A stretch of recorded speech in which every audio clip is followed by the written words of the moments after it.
তাতে যদি মিস্টার অভিষেক বন্দ্যোপাধ্যায় এবং যদি আজকে তার ওয়াইফ যদি আজকে বিদেশে যায়, আমি মনে করে থাকি, ইটস মাই পার্সোনাল অপিনিয়ন, যে উনি কিন্তু আর না ফেরারও নাও ফিরতে পারেন। এটা আমার কি, যে আজকে রুজিরা বন্দ্যোপাধ্যায় বা যেই হোক, যে আজকে আমি হাইকোর্টে দেখলাম, সত্যি তো পসিবিলিটি রয়েছে। কুণাল ঘোষ যেটা উনি রয়েছেন, ওনার কিন্তু বিদেশে গেলে এখন পর্যন্ত পাসপোর্ট কিন্তু উনি পায়নি। মনে রাখতে হবে কেন। আজকে পাসপোর্ট যখন বিদেশে যায় 5 লাখ 6 লাখ টাকা জমা দিয়ে পাসপোর্ট যাবে এবং ওখান থেকে আবার এসে পাসপোর্ট জমা দিয়ে দেবে। যদি সে ওখানে চলে যায়, বর্তমান সিনারিও যা রয়েছে, এবং যে আজকে যেমন অভিষেকের বাড়ি আজকে ভাঙের জন্য আজকে মেনটেনিং অল ফর্মালিটিস, এটা দেখতে হবে যে আজকে কিন্তু নতুন বিধানসভাতে কোনো আইন হয়নি, এটা পুরনো আইন। সেই পুরনো আইনটাকে ইমপ্লিমেন্টেশন হচ্ছে। একটা রেসপন্সিবিলিটি এমপি, যে আজকে লোকসভাতে আইন প্রণয়নে ব্যস্ত থাকে, সেই এমপি আজকে নিজে আইন ভাঙছে। যদি ফ্যাক্ট এই প্রশান্ত বর্মনকে ইমিডিয়েট কেস রিওপেন করে তাকে আজকে অ্যারেস্ট করে কাস্টডি ট্রায়াল দিতে হবে এবং তাকে সার্ভিলিয়েন্স করতে হবে যাতে পালাতে না পারে। কারণ এই প্রশান্ত বর্মন, তোমরা যদি দেখো, উনি ডাব্লিউবিসিএস পরীক্ষায় 0 পেয়েছিল, পরবর্তীকালে যাই হোক ঘটনা, কিন্তু এই যে স্বর্ণকারকে খুন করলো, তাতে কেস তদন্তকারী অফিসার স্পেসিফিক ভাবে বলে দিয়েছিল যে এ হচ্ছে গিয়ে principal accused of this murder case. দেখুন, ওখানে একদম স্পষ্ট লিখে দিয়েছে, আমার কাছে পেপার কাটিং রয়েছে, যে ওখানে স্পেসিফিক বলেছে যে Prashanta Barman is the principal accused of this murder case. এই পুলিশ অফিসার যারা আজকে তদন্ত করেছে, সেই যে 5 জনকে ধরেছিল, সেই 5 জনের এগেইনস্টে চার্জশিট দিয়ে এই প্রশান্তকে আজকে লিখলো he is the principal accused of this murder case, তাকে কেস থেকে বাদ দিয়ে দিয়েছে। যদি আজকে কোনো আইও পয়সা খেয়ে হোক বা অজ্ঞতার জন্য যদি আজকে কেসে নাম না দেয়, কিন্তু ডিউরিং ট্রায়াল যদি সেই সময়ে যদি সাক্ষী আজকে সেই কথাটা বলে যে হ্যাঁ প্রশান্ত বর্মন হচ্ছে কি অ্যাকিউজ, তাকে দেখুন আজকে বাদ দিয়ে দিয়েছে। ম্যাজিস্ট্রেটে বিচারকের কিন্তু ওটার কিন্তু ক্ষমতা রয়েছে যে on the basis of the statement of the witness তাকে সাথে সাথে ওখানে আজকে তার নাম নথিভুক্ত করা, এবং সেই আদালতে যদি তাকে ইনস্ট্যান্টলি তাকে অ্যারেস্ট করা পর্যন্ত ক্ষমতা রয়েছে আন্ডার সেকশন সিআরপিসি 319। দেখুন, আজকে এত বড় একটা ঘৃণ্য অপরাধ করার পরেও সে আজকে বুক ফুলে বেড়াচ্ছে। সে আজকে জলপাইগুড়িতে আজকে একের পর এক প্রপার্টি করে আছে, দিনের পর দিন সল্ট লেগে আজকে তার বাড়ি রয়েছে, এবং আজকে সবচেয়ে আশ্চর্য হয়ে যাচ্ছে একটা মার্ডার কেস আজকে এই ছেলেটি, আমি বলে দিচ্ছি তোমাকে রোজিনা, তোমাকে আমি বলে দিচ্ছি, এই ছেলেটাকে কিন্তু ইমিডিয়েট প্রোটেকশন দিতে হবে, ভালো অফিসার দিয়ে ইমিডিয়েট কিন্তু আজকে তাকে অ্যারেস্ট করাতে হবে, ইমিডিয়েট কাস্টডি ট্রায়াল করতে হবে। কারণ এটা যদি এক্সাম্পল না দাঁড়া করাতে পারে, তাহলে কিন্তু নর্থ বেঙ্গলের সমস্ত মানুষ কিন্তু আজকে হাস্যাস্পদ হবে, তারা হাসবে যে নতুন সরকারও কিছু করতে পারলো না। হাইকোর্টের দ্বারস্থ রুজিরা বন্দ্যোপাধ্যায় আপনারা প্রত্যেকেই জানেন, কারণ তিনি বিদেশ যেতে চান। এই মুহূর্তে দাঁড়িয়ে আমাদের একটাই কথা, আমরা প্রত্যেকেই আতঙ্কে থাকি, কি বলুন তো, যখন এই বিদেশ পালিয়ে যেতে চায় পলিটিক্যাল ব্যক্তিত্ব বা তার পরিবাররা, তারা কি তাহলে এই মুহূর্তে দাঁড়িয়ে রাজ্যকে আত্মসাৎ করে বিদেশ চলে যেতে চায়? সেই ভানুয়াতুর মতন ঘটনা আপনারা প্রত্যেকেই জানেন, বিনয় মিশ্রর আজ পর্যন্ত কোনো খবর পাওয়া যায়নি। তাহলে বিদেশে যাওয়ার নাম শুনলে আমরা আতঙ্কিত হই যে দোষীদের কি শাস্তি হবে না? তারা কি বিদেশি চলে যাবে? আমার সঙ্গে রয়েছেন প্রাক্তন পুলিশ অফিসার অরিন্দম আচার্য, কথা বলবো। স্যার, দোষীদের কি কোনো শাস্তি হবে না? তারা সব বিদেশেই চলে যাবে? সত্যি তাই। এই যে বিনয় মিশ্র, আমি অবাক হয়ে যাই, ওখানে কিন্তু লুকআউট ইস্যু হয়েছিল চতুর্দিক থেকে, আমাদের এয়ারপোর্ট থেকে শুরু করে বর্ডারিং এলাকা থেকে সব গেল কি করে। আমার প্রশ্নটা হচ্ছে এই জায়গাটা, আমরা যদি মনে করে থাকি যে স্টেট গভর্নমেন্টের অনেক ফল্ট, আমি মনে করে থাকি যে এখানে সেন্ট্রাল গভর্নমেন্টের এজেন্সিগুলো প্যাক্ট হয়ে আছে। কি করে যখন নাকি আজকে তার লুকআউট ইস্যু হয়েছিল, আজকে সমস্ত জায়গায় আমি জানি এয়ারপোর্ট থেকে শুরু করে চতুর্দিকে বর্ডার গুলোতে আজকে মেসেজ চলে গেল, ইনস্পাইট অফ দি সে বিদেশে চলে গেল কি করে বিনয় মিশ্র। আরো একটা কথা বলে দিচ্ছি, আমি একের পর এক আমি বলতে পারি যে দিনের পর দিন যেভাবে নাকি ইডি বলুন, সিবিআই বলুন, সাধারণ মানুষ আজকে অত্যন্ত ক্ষুব্ধ যে আজকে অ্যারেস্ট হচ্ছে। আমরা দেখতে পাচ্ছি এই যে আজকে সুজিত বসুকে অ্যারেস্ট করা হয়েছে, এর আগে কতজনকে অ্যারেস্ট করা হয়েছে, আজকে জেলে থাকছে কিন্তু তাদের কাস্টডি ট্রায়াল হচ্ছে না কেন? অতএব এই ক্ষেত্রে আমি মনে করে থাকি যে আজকে রুজিরা বন্দ্যোপাধ্যায় বা যেই হোক, যে আজকে আমি হাইকোর্টে দেখলাম, সত্যি তো পসিবিলিটি রয়েছে। এই কারণেই রয়েছে চতুর্দিক থেকে নতুন সরকার যেভাবে নাকি একের পর এক ওভার বাউন্ডারি মারছে, যেভাবে আজকে আজকে দুর্নীতি যারা রয়েছে তাদেরকে বিচার, আজকে সব ক্ষেত্রে কিন্তু আমি মনে করে থাকি, সব ক্ষেত্রে আমি দেখলাম পুরুলিয়া আজকে এই বিজেপির কয়েকজনকে আজকে ওখান থেকে রিজেক্ট করে দিয়েছে। এই ক্ষেত্রে আমি মনে করে থাকি যে হাইকোর্টে বোধহয় শেল্টার নেওয়া হয়েছিল, অতএব এই ক্ষেত্রে তাদেরকে নাকি ওনাকে নাকি অ্যালাউ করা হয়নি, আমি জানি না, এটা আমি শুনলাম। আমার এটা পসিবিলিটি রয়েছে যদি সে ওখানে চলে যায়, বর্তমান সিনারিও যা রয়েছে এবং যে আজকে যেমন অভিষেকের বাড়ি আজকে ভাঙের জন্য আজকে মেনটেনিং অল ফর্মালিটিস, এটা দেখতে হবে যে আজকে কিন্তু নতুন বিধানসভাতে কোনো আইন হয়নি, এটা পুরনো আইন। সেই পুরনো আইনটাকে ইমপ্লিমেন্টেশন হচ্ছে। একটা রেসপন্সিবিলিটি এমপি যে আজকে লোকসভাতে আইন প্রণয়নে ব্যস্ত থাকে, সেই এমপি আজকে নিজে আইন ভাঙছে। যদি ফ্যাক্ট হয় আজকে যেভাবে নাকি ব্যবস্থা নেওয়া হচ্ছে সেটা, তার মানে তো অভিষেক বন্দ্যোপাধ্যায়, রুজিরা বন্দ্যোপাধ্যায় বিদেশ চলে যেতে পারে। আমি তো এর আগেও তোমাদের বলে দিয়েছিলাম যে এখন হাইকোর্ট ডিসিশন নেবে এবং যদি ডিসিশন নিয়ে থাকে তার কি করে অ্যালাউ করবে আমি জানি না। কারণ তোমাদের মনে রাখতে হবে যে মিস্টার কুণাল ঘোষ যেটা উনি রয়েছেন, ওনার কিন্তু বিদেশে গেলে এখন পর্যন্ত পাসপোর্ট কিন্তু উনি পায়নি, মনে রাখতে হবে। কেন আজকে পাসপোর্ট যখন বিদেশে যায় 5 লাখ 6 লাখ টাকা জমা দিয়ে পাসপোর্ট যাবে এবং ওখান থেকে আবার এসে পাসপোর্ট জমা দিয়ে দেবে। এই ক্ষেত্রে আমি মনে করে থাকি বর্তমান যা পরিস্থিতি হয়েছে তাতে যদি মিস্টার অভিষেক বন্দ্যোপাধ্যায় এবং যদি আজকে তার ওয়াইফ যদি আজকে বিদেশে যায়, আমি মনে করে থাকি, আমার ইটস মাই পার্সোনাল অপিনিয়ন, যে উনি কিন্তু আর না ফেরারও নাও ফিরতে পারেন, এটা আমার মনে হয়। ফেরার আশঙ্কা খুব খুব যা দুর্নীতি করেছে। একেবারে চতুর্দিকে যেভাবে দুর্নীতি রয়েছে, চতুর্দিকে ক্যামাক স্ট্রিট এবং বিভিন্ন জায়গায় এত সম্পত্তি, বিশাল সম্পত্তি আমি দেখতে পাচ্ছি। একটা মানুষ কিছু করে না, অথচ এত সম্পত্তি, এত ফ্ল্যাট, এত কিভাবে, যে একজন বৃদ্ধ মানুষ বলছিল যেভাবে আজকে ক্যালকাটা পুলিশের একজন সাব ইন্সপেক্টর থেকে ইন্সপেক্টর এসি হলো, সে হচ্ছে শান্তনু সিনহা বিশ্বাস। এই কালীঘাটাতে যখন এলো তখন কিন্তু তার চরম অধঃপতন। কারণ আপনারা জানেন যে হচ্ছে গিয়ে মুর্শিদাবাদের ছেলে, কান্দির ছেলে, অত্যন্ত ব্রিলিয়ান্ট স্টুডেন্ট ছিল সে, রাজ কলেজের ব্রিলিয়ান্ট স্টুডেন্ট। তার অধঃপতন হয় যখন কালীঘাট থানাতে আসে এবং কালীঘাট থানাতে আসার পরে যদি মাননীয় মুখ্যমন্ত্রী দেহধন্য হয়ে ওঠে, তখন কিন্তু তার অধোগতি শুরু হয়। একটা সাব ইন্সপেক্টর, আমাদের যে পুলিশে আমরা চাকরি করি তাতে পাবলিক যে আমাদের পিআরবি রয়েছে, গভর্নমেন্ট সার্ভিস কন্ডাক্টর রয়েছে, কোনো অফিসার আজকে একটা থানাতে 3 বছরের বেশি থাকতে পারে না। তো ও ওখানে কি করে 9 বছর, আজকে একটা সাব ইন্সপেক্টর ইন্সপেক্টর হলো, ওখান থেকে এসি হলো, আবার ডিসি হয়ে গেল। এবং সবচেয়ে আরো খারাপ লোক যে মুখ্যমন্ত্রী এখানে আসার পরে পুলিশ অ্যাসোসিয়েশন, নন গেজেটেড পুলিশ সমস্ত বন্ধ করে দিলেন, যে না পুলিশের মধ্যে পক্ষপাতিত্ব হবে না। কিন্তু ওয়েলফেয়ার কমিটি করে একটা যেটা করেছিল, এই under the leadership of Shantanu Sinha বিশ্বাস, ভাবতে পারছেন সে আজকে লালবাজারে যে অফিসটা করেছে ওইখানে আমাদের এক্স মুখ্যমন্ত্রীর ছবি রয়েছে। অতএব আমি মনে করে থাকি এই তো আজকে সেই অফিসারের যা বিশাল বাড়ি, রাজপ্রাসাদের মতো বাড়ি আমরা দেখতে পাচ্ছি, এত করাপ্টেড। এত করাপ্টেড। মানে দেখো ভাই, আমি আজকে তার সন্তানকে ডাকা হচ্ছে, তার বাড়ি ঘর চতুর্দিক থেকে, যে স্কুলে তার ছেলে পড়তো সেখানে লক্ষ লক্ষ টাকা দিয়ে রেখেছে। এই যে এই যে অধঃপতন, এই যে চরম অধঃপতন, কে একজন ডিসির কাজ হচ্ছে গিয়ে সেফটি অ্যান্ড সিকিউরিটি, জনসাধারণ মানুষের যাতে ভালোভাবে থাকতে পারে সেগুলো তদন্ত ভালোভাবে হয়। আজকে ডাকাতি কেস আজকে তদন্ত ভালোভাবে অফিস সুপিরিয়ররা করতে পারে, অফিসাররা করতে পারে, সেই আজকে টাকা আয় করছে।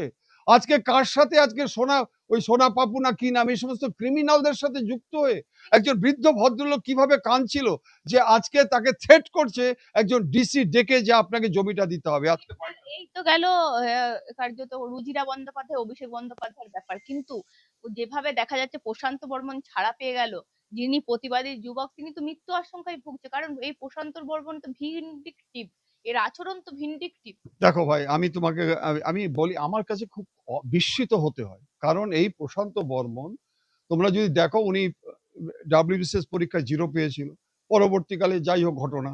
কিন্তু এই যে স্বর্ণকারকে মারা গেল, খুন করলো, তাতে কেস তদন্তকারী অফিসার স্পেসিফিক ভাবে বলে দিয়েছিল যে এ হচ্ছে গিয়ে principal accused of this murder case. দেখুন, ওখানে একদম স্পষ্ট লিখে দিয়েছে, আমার কাছে পেপার কাটিং রয়েছে, যে ওখানে স্পেসিফিক বলেছে যে Prashanta Barman is the principal accused of this murder case. এবার যখন ও আজকে হাইকোর্টে যাচ্ছে, কিন্তু হাইকোর্টে যাওয়ার আগে এই বিধাননগর যে আজকে জাস্টিস রয়েছেন, বিচারক রয়েছেন, একদম অদ্ভুত এইরকম সিরিজ যেখানে দিচ্ছে যে সেখানে হচ্ছে প্রিন্সিপাল অ্যাকুর সমস্ত তথ্য সে তাকে জামিন দিয়ে দেয়। কেন আজকে কথা বলছি, হাইকোর্টে যখন নাকি যে বেল পিটিশনের জন্য গেল, হাইকোর্টের বিচারক আজকে বিস্মিত হয়ে যায় যে এইরকম একটা সিডি থাকতে তাকে কি করে আজকে বিধাননগরের যে আজকে বিচারক রয়েছে উনি কি করে বিচার দিলেন? আচ্ছা দেখে নাও। এবং সেখানে সবচেয়ে আশ্চর্য হচ্ছে কি ভুয়ো সমস্ত নথি দিয়েছিল এবং ইনস্ট্যান্টলি যখন ওখানে ক্যান্সেল করে ইনস্ট্রাকশন দিল 72 ঘন্টার মধ্যে আজকে আয়ের কাছে হাজির হতে হবে পুলিশের কাছে। সে চলে গেল, প্রচুর কোটি কোটি টাকা আয় করেছে সে চলে গেল সুপ্রিম কোর্টে। সুপ্রিম কোর্ট তাকে বিস্মিত হয়ে গেল এবং দেখো যে সুপ্রিম কোর্ট দেওয়ার পরে যখন রায় দিল যে ওকে 72 ঘন্টা, হাইকোর্টে ওটা স্ট্যান্ড রাখলো, স্ট্যান্ড রাখার পরে বললো যে 72 ঘন্টার মধ্যে আজকে অ্যাপিয়ার হতে হবে। আমার কাছে আজকে বিস্মিত লাগে যে এই যে ছেলেটি আজকে এই এই প্রশান্ত যে মদের দোকানে মদ খেয়েছিল, আজকে স্যালুট জানাই যে আজকে মদটা আজকে খাওয়ার জন্য কিন্তু আজকে ধরা পড়েছে। কেন? যে ছেলেটি at the risk of his life যে আজকে তাকে ধাওয়া করে যখন নাকি তাকে ধরে এবং সেখানে একটা হইচই হওয়ার পরে মানুষ ছুটে চলে আসে এবং সে সেই ছেলেটাকে থ্রেট পর্যন্ত করছে উইথ ডায়ার কনসিকোয়েন্সেস, থ্রেট পর্যন্ত করছে।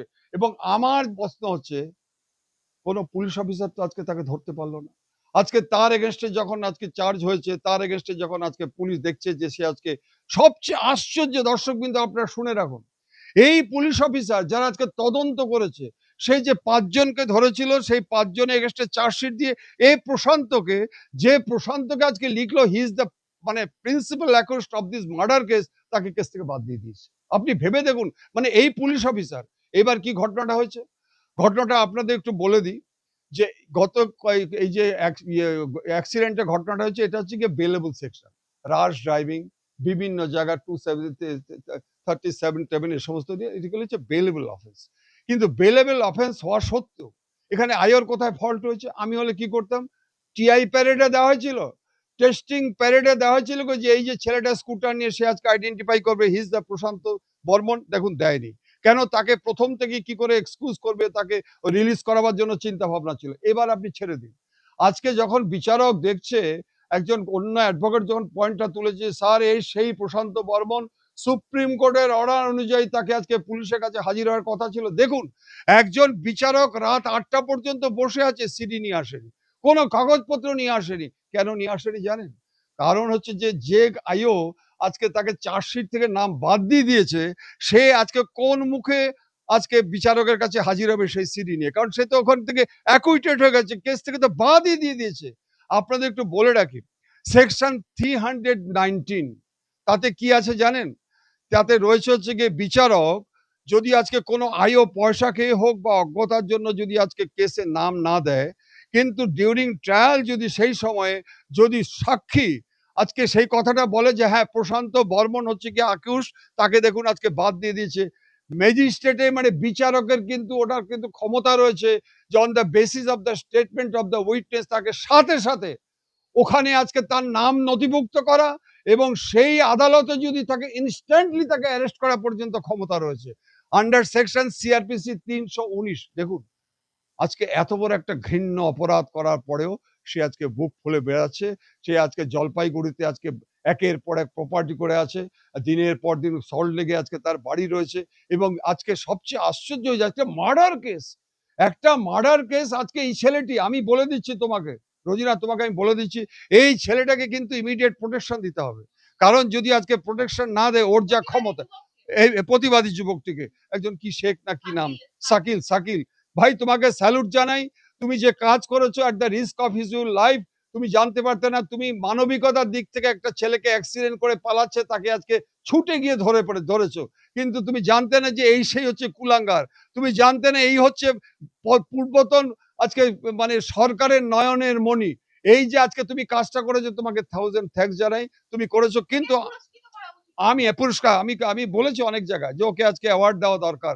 আরেকটা আমি বলে দিচ্ছি যে এই যে ছেলেটি যেভাবে ঘটনাটা করেছে, এই যে প্রশান্ত বর্মন, তার এত ইনফ্লুয়েন্স, এই ইনফ্লুয়েন্সকে কিন্তু ইমিডিয়েট সেই ইনভেস্টিগেটিং অফিসার, আমি আবার বলছি সেই ইনভেস্টিগেটিং অফিসার যে প্রথমে আজকে বলেছিল যে হচ্ছে principal accused of this case, supreme court বলার পরে সেই কেস থেকে আজকে বাদ দিয়ে দিয়েছে, দিয়ে তাকে কিন্তু ইমিডিয়েট সেই সিডি কল করে আজকে যদি ঘটনার সত্যতা প্রমাণিত হয়, তাকে কিন্তু শুধু সাসপেনশন নয়, কারণ নতুন সরকারের কাছে আমি আবেদন করব যে 500-এর বেশি যে রিইনভেস্টিগেশন কেসগুলো হচ্ছে, এই কেসটা হচ্ছে রিইনভেস্টিগেশন করার। এবং এই যে অফিসার মোটিভেটেডলি তাকে যে আজকে এক্সকিউজ করার, তাকে যে আজকে অ্যাকুইটেড করার জন্য ঘৃণ্য চক্রান্ত, তাকে কিন্তু he should be dismissed from service যদি আজকে এক্সাম্পল না দাঁড় করাতে পারে। যে সমস্ত পুলিশ অফিসার আজকে, আমি আবার শেষ করছি ভাই, মনে কিছু করবেন না, বামফ্রন্ট আমলে শেষের দিকে আমি দেখেছি পুলিশের অধোগতি, কিন্তু এই সরকার, বিগত সরকারের পুলিশের যে অধোগতি, চতুর্দিক থেকে রেপ কেসগুলো পর্যন্ত শেষ করে দিচ্ছে, মার্ডার কেসগুলো পর্যন্ত শেষ করে দিচ্ছে। অতএব এই সমস্ত পুলিশ অফিসারদের নিয়ে আজকে কি করে এই নতুন সরকার কাজ করবে আমি জানি না। তবে ইমিডিয়েট কিন্তু যে সমস্ত পুলিশ অফিসার আজকে মোটিভেটেডলি আজকে কাজগুলো করছে তাদের। একটা জিনিস আমি আপনাকে শুধু জিজ্ঞাসা করবো, অনেকে এখন বলার চেষ্টা করছে চার্জশিটের নাম নেই তো পুলিশ কি করবে, বা কোর্ট কি করবে, তাকে কিভাবে জামিন না দিয়ে রেখে দিবে। চার্জশিটের নাম না থাকার একটা দোহাই দেওয়া হচ্ছে, আপনি সেটাকে কি বলবেন? আমি তোমাকে বলি, I am giving one example. রোজিরা খুব ভালো একটা question, I am one example, সেটা হচ্ছে সন্দেশখালীর কেস। 2019-এ যে তিনজনকে শাহজাহান খুন করেছিল, আমাদের দিদেন মুখ্যমন্ত্রী ওটা মানুষকে বোঝাবার জন্য খুব চিন্তা করে উনি সিআইডি কে দিয়ে দিয়েছিলেন। সিআইডি কি করলেন শুনুন, এত সুন্দর তদন্ত করলেন যেখানে 22 জন এফআইআর নেমড অ্যাকিউজ ছিল under the leadership of Shahjahan Sheikh. কিন্তু দেখুন এই সিআইডি আজকে যখন চার্জশিট দিল, তখন কিন্তু এই শাহজাহান অ্যালং উইথ আদার্সের নাম বাদ দিয়ে দিয়েছে। কেন? আজকে তোমার এটা উত্তর দিচ্ছি, শুনে রাখো। মিস্টার শুভেন্দু অধিকারী যখন নাকি বিরোধী দলনেতা ছিলেন, তখন এই যে দুজনকে খুন করেছিল তার আত্মীয় গিয়ে যখন কান্না করে, তখন উনি একটা জনস্বার্থ মামলা করেছিলেন। এই মামলায় হাইকোর্ট যখন নাকি সিআইডি কে বললো তুমি সিডি নিয়ে হাজির করো, আপনারা জানেন, আপনাদের বলছি, আপনারা কি জানেন সে ঘটনা কি হয়েছে? এই সিআইডি সাথে সাথে সমস্ত চেঞ্জ করে দিয়ে শাহজাহান অ্যালং উইথ আদার্সের সাথে সাপ্লিমেন্টারি চার্জশিট দিয়ে তার নাম ঢুকিয়ে দিয়েছে। আমি কি আজকে বলছি, এবং দেখুন হাইকোর্ট কি কোয়ারি করেছে, তুমি প্রথম সিরিতে বাদ দিলে, এখন আবার তাকে ঢোকালে, তাহলে প্রথম সিরি তোমায় হাজির করো। দেখুন আজকে সিআইডি এখন পর্যন্ত তাদের সাসপেনশন হয়নি, এখন পর্যন্ত বোধহয় ওটা আন্ডার সাবজুডিস পড়ে আছে। এবার আপনাকে বলি, এই যে কেসটা আজকে তুমি আমাকে প্রশ্ন করেছো, নিশ্চয়ই you have got full liberty, reinvestigation হবে, নতুন ভাবে তদন্ত হবে। কিন্তু তাকে তো ছেড়ে দেওয়া হয়েছে, না, সে না, যদি আবার ফেরার হয়ে যায়? হবে না। হ্যাঁ, ফেরার যদি হয়ে যায় তাতে না হলে সেটা সরকার দেখবে, কিন্তু কোনোভাবেই যাতে ফেয়ার না হয়, ইমিডিয়েট ওর এগেনস্টে কিন্তু আজকে লুক আউট ইস্যু করা দরকার, সার্ভিলিয়েন্স করা দরকার, এবং রিইনভেস্টিগেশন। আমি আবার বলছি যে police officer had got full right reinvestigation করার, আবার কোর্টে আপিল করে কোর্টের মানবিক বিচারক পারমিশন নিয়ে কিন্তু রিইনভেস্টিগেশন, যেটা 500-র উপরে রিইনভেস্টিগেশন হচ্ছে। ইমিডিয়েট ধরা দরকার। ইমিডিয়েট ধরে না, ওই মার্ডার কেসটা ইমিডিয়েট ট্রায়াল স্টার্ট করি, ওকে কাস্টডি ট্রায়াল করাতে হবে। আমি আবার বলছি, একটা মার্ডার কেসে principal accused of this case, তাকে আজকে চার্জশিট থেকে বাদ দিয়ে দিয়েছে। এটা রিইনভেস্টিগেশন করে আজকে কোর্ট থেকে অর্ডার করিয়ে নিয়ে এসে নতুন ভাবে করে ইনস্ট্যান্ট তাকে অ্যারেস্ট করে কাস্টডি ট্রায়াল দিতে হবে, এবং সেই কাস্টডি ট্রায়ালের মধ্যে যেভাবে সিডি লিখেছে, সেখানে আইও 161 কি করে করেছে, আজকে এফএসএল এর রিপোর্ট কিভাবে করেছে, আজকে আমরা তদন্তটা করি কিসের উপর? ডিপেন্ড করে হচ্ছে কি সায়েন্টিফিক এক্সপার্ট এবং মেডিকেল এক্সপার্টের উপরে। মেডিকেল এক্সপার্ট এবং সায়েন্টিফিক এক্সপার্ট কিভাবে করেছে, এবং কেন এই আইও যখন তাকে বলছে যে হচ্ছে principal accused of this case, হাইকোর্টে পর্যন্ত এই আইও অ্যাপিয়ার হয়েছিল যে স্যার প্রিন্সিপাল অ্যাকিউজড যাতে জামিন না পায়, সেই আইওই তাকে আবার ওই কেস থেকে বাদ দিয়েছে। অতএব এটা উই হ্যাভ গট, কতটা প্রভাবের রয়েছে? কতটা প্রভাব রয়েছে। এবং আমার মনে হয় যে দুটো জিনিস আছে, police himself goat full power to investigate this case, আরেকটা হচ্ছে গিয়ে জনস্বার্থ মামলার মাধ্যমে বিচারকের পারমিশন থেকে আজকে নতুন ভাবে আজকে তদন্ত করাতে হবে, এবং নতুন আইও, এবং সেই নতুন আইও, নতুন যে আমাদের নতুন আজকে নতুন, আমি বারবার নতুন কথাটা বলছি, যে নতুন সরকার যেটা হয়েছে, সেই সরকারের নিশ্চয়ই আজকে চিন্তা ভাবনাটা রয়েছে ভালো অফিসার দিয়ে ইমিডিয়েট কিন্তু আজকে তাকে অ্যারেস্ট করাতে হবে, ইমিডিয়েট কাস্টডি ট্রায়াল করতে হবে। কারণ এটা যদি এক্সাম্পল না দাঁড়া করাতে পারে, তাহলে কিন্তু নর্থ বেঙ্গলের সমস্ত মানুষ কিন্তু আজকে হাস্যাস্পদ হবে, তারা হাসবে যে নতুন সরকারও কিছু করতে পারবে না। কারণ আপনাদের বলে রাখি, হারবারিং অফেন্ডার আপনারা দেখবেন 249 এ স্পষ্ট বলা আছে যে এই প্রশান্ত বর্মন খুনের আসামি সিন্স দ্যাট ডেট যখন অ্যাবসকন্ডিং ছিল, মিসিং ছিল, কারা কারা তাকে আজকে শেল্টার দিয়েছিল।